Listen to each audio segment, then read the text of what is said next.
বন্ধু বান্ধৱীসকল গুৱাহাটী ইউনিভাৰ্চিটিৰ ফালৰ পৰা প্ৰকাশ হৈছে এখন নতুন নটিফিকেশ্যন যেহেতু 9 আগষ্টৰ পৰা হ'বলগীয়া এক্সাম বিলাকৰ ওপৰত এটা এছঅপি প্ৰকাশ পাইছে এই ইউনিভাৰ্চিটিৰ ৱেবছাইটত আহক এই এছঅপিৰ বিষয়ে আলোচনা কৰোঁ আজিৰ এই ভিডিঅ'টোত যদি আপোনালোকে মোৰ এই চেনেলটো সাবস্ক্ৰাইব কৰা নাই সাবস্ক্ৰাইব কৰি ল'ব তবলক ভিডিঅ'টো আৰম্ভ কৰোঁ গুৱাহাটী ইউনিভাৰ্চিটিৰ ফালৰ পৰা প্ৰকাশ হৈছে standard operating procedure for upcoming examination যেহেতু 9 আগষ্টৰ পৰা হ'বলগীয়া এক্সাম বিলাকৰ এছঅপি প্ৰকাশ পাইছে এই বিষয়ে আজি আলোচনা কৰিম যিসকল ছাত্ৰ-ছাত্ৰী বিএ বিএসসি বিকম আৰু বিভক ফাৰ্ষ্ট সেমিষ্টাৰ 2015 পৰা 2020 বেচৰ হয় আৰু ফিফথ সেমিষ্টাৰ 2015 পৰা 2016 বেচৰ হয় তেওঁলোকে অনলাইন ওপেন টেক্সটবুক এক্সামিনেশ্যন দিব লাগিব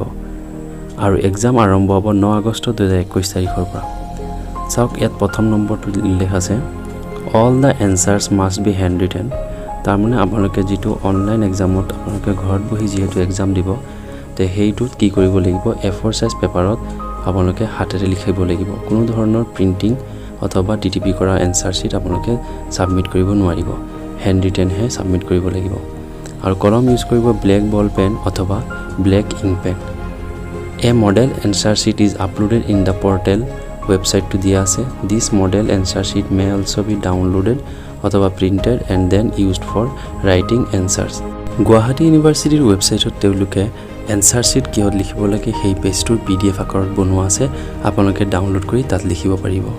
ইয়াৰ পিছত হ'ব 2 number all pages must contain page number আপোনালোকে যিবোৰ পেজত লিখিব সেই পেজ বিলাকৰ প্ৰত্যেকৰ পেজৰ ওপৰত আপোনালোকে সিৰিয়েল ওয়াইজ নাম্বাৰ বহুৱাব লাগিব তাৰ পিছত আহিলো 3 নম্বৰ পইণ্টটো number of pages may be less or more than 10 pages আপোনালোকে যে A4 সাইজ পেপাৰত এনসাৰ খিনি লিখিব সেই A4 সাইজ পেপাৰ বিলাক ম্যাক্সিমাম 10টা বা তাতকৈ বেছি লিখিব পাৰিব বা তাতকৈ কমও লিখিব পাৰিব 10টা পেজতছে কিন্তু এটা কথা মনত ৰাখিব লাগিব যে 5 MB-তছে বেছি হ'ব নোৱাৰিব যিমান কিটা পেজে হওক আপোনালোকে PDF টো বনাওতে 5 MB-তছে কম সাইজৰ বনাব লাগিব তাৰপিছত আহিলো 4 নম্বৰ পইণ্টটো a procedure is laid down in the পৰ্টেলটো দিয়া আছে তাৰ মানে ইয়াত কৈছে যে আমি যেহেতু এক্সামত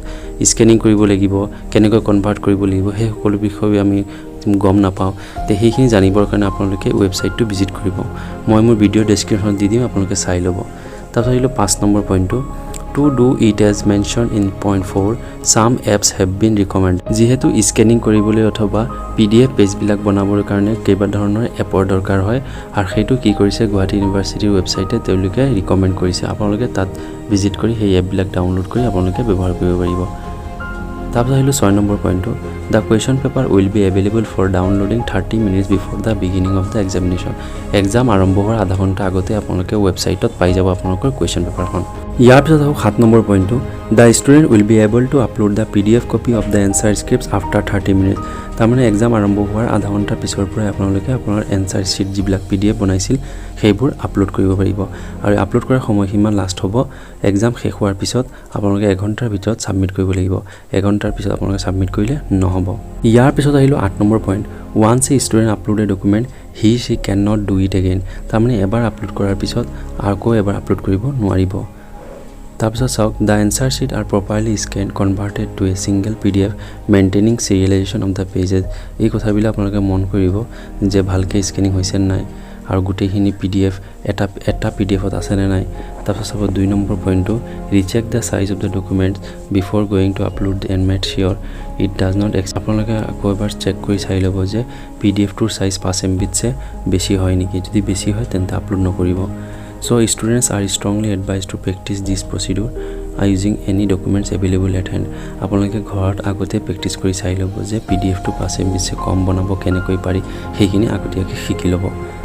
তাৰপিছত আহিলো 9 number students of first semester 2015 and 2016 batch under IDOL and all the students of 5th semester under IDOL shall have to email the scanned copy of the answer scripts and subsequently scan the email ID to created by their respective principals for the student mentioned here there will be no provision for online uploading of the answer script তাৰমানে first semester 15 বেচ আৰু 16 বেচ আইডলৰ আৰু 5th semester আইডলৰ বেচ বিলাকে আপোনালোকৰ নিৰ্দিষ্ট প্ৰিন্সিপালৰ email আইডিতে আপোনালোকে scan page বিলাক answer sheet বিলাক পঠিয়াব লাগিব তাৰপিছত আহিলো 10 number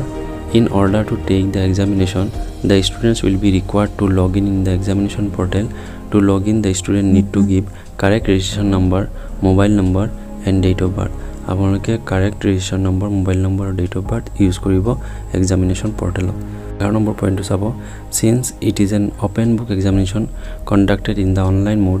they will be able to take the help of the text books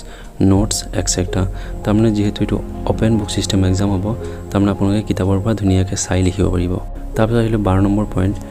12 number পইণ্টত উল্লেখ আছে যে 60 মাৰ্কছ হ'ব মেজৰ আৰু অথবা অনাৰ্ছবিলাকৰ যিসকলৰ অনাৰ্ছ বা মেজৰ আছে তেওঁলোকে 60 মাৰ্কৰ পৰীক্ষা দিব লাগিব আৰু যিসকলৰ জেনেৰেল অথবা ৰেগুলাৰ কোৰ্ছ হয় তেওঁলোকে 80 মাৰ্কৰ পেপাৰ দিব লাগিব আৰু 40 মাৰ্কছৰ এক্সাম হ'ব বিভক কোৰ্ছৰ The duration of the examination time will be mentioned in the respective question paper. Question paper উল্লেখ থাকিব যে কিমান সময় পৰীক্ষাটো হ'ব তাৰপিছত আহিলোঁ 13 number point there will be no offline submission of any answer sheet anywhere তাৰমানে এইবাৰ কোনো ধৰণৰ অফলাইন কোনো ধৰণৰ সাবমিশন নহ'ব এনসাৰ शीटবিলাক যোৱাবাৰ যেহেতু কলেজত নি পেলাই দিয়া গৈছিল কিন্তু এইবাৰ এনেকা কোনো ধৰণৰ নহ'ব অনলাইনতে সাবমিট কৰিব লাগিব 14 number further students are informed to ensure their connectivity and use of proper gauge আপোনালোকে নেট ইণ্টাৰনেটসমূহ ভালদৰে চেক কৰি চাই ল'ব যে ঠিকে আছে নে নাই তাৰপিছত 15 নম্বৰ পইণ্টটো চাব a helpline phone line will be provided by the colleges for their own examining and the information about that should be made available to the student তাৰমানে নিৰ্দিষ্ট কলেজবিলাকে নিৰ্দিষ্ট ফোন নম্বৰ এটা দি দিব যদিহে কিবা আপোনালোকক হেল্প লাগে তে সেই ফোন নম্বৰটো আপোনালোকে লৈ ল'ব তাৰপিছত 16 নম্বৰ পইণ্ট হৈছে the college will arrange to inform the students about the SOP instruction in details regarding the examination for downloading অথবা uploading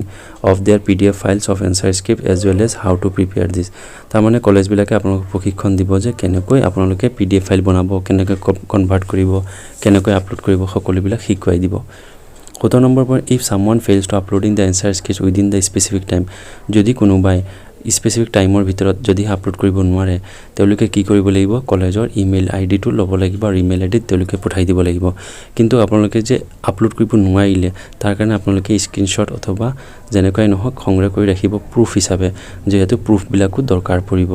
without the proof of attempting to upload the answer script will not be entertained for evaluation গতিকে প্ৰুফটো ৰখাটো বৰ দৰকাৰ তাৰপিছত আহিলোঁ 18 number point no mock test will be conducted for the ensuing examination কোনো ধৰণৰ মক টেষ্ট কণ্ডাক্ট কৰা নহ'ব তো এইখিনি আছিল আজিৰ গুৱাহাটী ইউনিভাৰ্চিটিৰ ফালৰ পৰা প্ৰকাশ হোৱা ষ্টেণ্ডাৰ্ড অপাৰেটিং প্ৰচিডিউৰ বিষয়ে যদিহে কিবা আপোনালোকৰ সুধিব লগা থাকে কমেণ্টত নিশ্চয় সুধিব